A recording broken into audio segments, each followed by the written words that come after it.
আসসালামু আলাইকুম বন্ধুরা। আজকে আমি আমাদের চুয়াডাঙ্গা জেলার দর্শনা পার হয়ে ডুগডুগি বাজারের কাছে একটা অদ্ভুত বাড়ি দেখলাম। এই বাড়িটা দেখুন, 2 তলা। দেখুন, এটা মেন রোডের সাথে, এটা জীবননগর থেকে চুয়াডাঙ্গা রোড, এটা মেন রোডের পাশেই, এটা 2 তলা বাড়ি। এই বাড়িটা দেখুন, এইগুলো সিঁড়ি, দেখুন সিঁড়িগুলো কীভাবে অদ্ভুতভাবে বানানো। একটা পাগল নাকি এই বাড়িটার মালিক, সে নিজে হাতে এই বাড়িটা তৈরি করেছে। তা আমি রোডের পাশে দেখে আমি অবাক যে এই বাড়িটা দেখুন অনেক সুন্দর করে যেভাবে পেরেছে নিজে হাতে তৈরি করেছে এই বাড়িটা। তা আপনাদের দেখালাম, যদি ভালো লাগে তো একটা লাইক করবেন।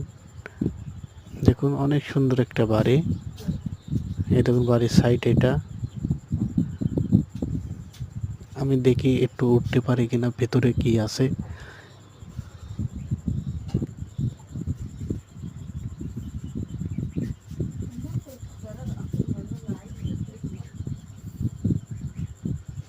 দেখুন অদ্ভুত একটা বাড়ির বইটে করা। এই যে আমি উঠছি, এখন ভেতরে দেখ কি আছে। এই যে উঠলাম, এই যে পাগলের এই যে গেট, ওই নিচে থাকে শুয়ে। 2 তলা বাড়ি, শখের অদ্ভুত বাড়ি। ধন্যবাদ। ভিডিওটা ভালো লাগলে